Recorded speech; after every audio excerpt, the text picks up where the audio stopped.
Hi, and welcome to the Myers Way, where we position entrepreneurs who are raising capital to not only survive the due diligence process, but to emerge as the logical choice when investors pull out their checkbooks to invest. So I know, let's get to the point. So Steve, what the heck is due diligence and why should I care? Okay, I understand. You're an entrepreneur. You spend 110% of your time and energy either getting into revenue, growing revenues, increasing market shares, gathering eyeballs. I know all that stuff. That's what you're about. But you know, when it comes time for a liquidity event, whether you're raising capital to close out your seed round or one of your series round, or heck, even a merger acquisition or an IPO, that's where the rubber meets the road. So what's going to happen is an underwriter or the investor are going to come around and they're going to say, wow, I'm looking at your audited financials. Yeah, that tells me, just like buying a used car, and I've told you this analogy before, your company is a used car to them, you've been driving it, and they want to know what's going on. So they can look at the financials and make sure that the paint job is fine and there's no rust spots, but they do exactly what you do.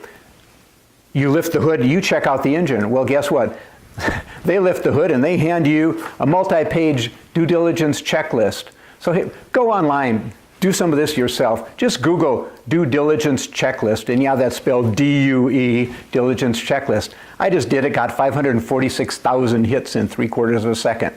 So, and you're gonna take a look at a couple of them. You might find some as small as 4 pages, and I've had to do one with 17 pages. And remember, this is lawyer gobbledygook, single-spaced, okay? No huge pretty fonts and no pictures on it either. So what they want to know basically distills down into about 5 or 6 categories. So just as, like I said, you check out the engine, they want to know, how about all your corporate actions? Has the board authorized them? Have you been holding shareholders meetings? Your capital stock issuances, and I'll get to that in another video. But ultimately, at the end of the day, a lawyer is going to have to write an opinion that says all of your shares are validly authorized, issued, and outstanding. They can't do that. Your history.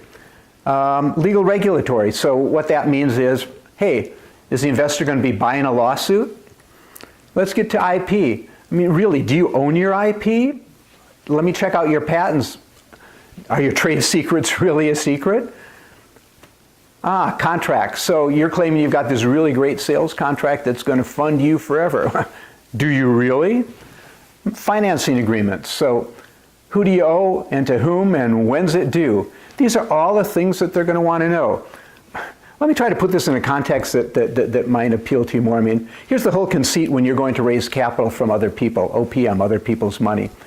They're successful. They have a lot of money. You don't. But your pitch to them is hey, invest in my company because I can manage your money better than you can.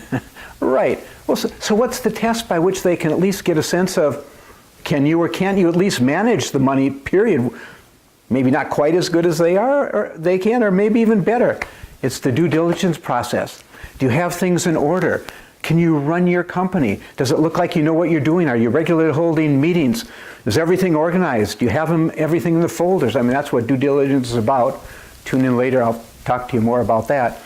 But, you know, if they don't think you can run it, but your financials look great, guess what? They invest and you are out the door. You know, you'll keep your shares, but guess what? You'll be diluted down to nothing. No more salary, no more health plan, no more dividends. It's not pretty, okay? And what are you going to do? Go to your next company and say, hey, my investors kicked me out because I didn't survive due diligence, but why didn't you let me run your company? Hello? So that's what due diligence is about. We're going to explore it in more detail. But like I said, please, Google due diligence checklist. Take a look at a couple of them.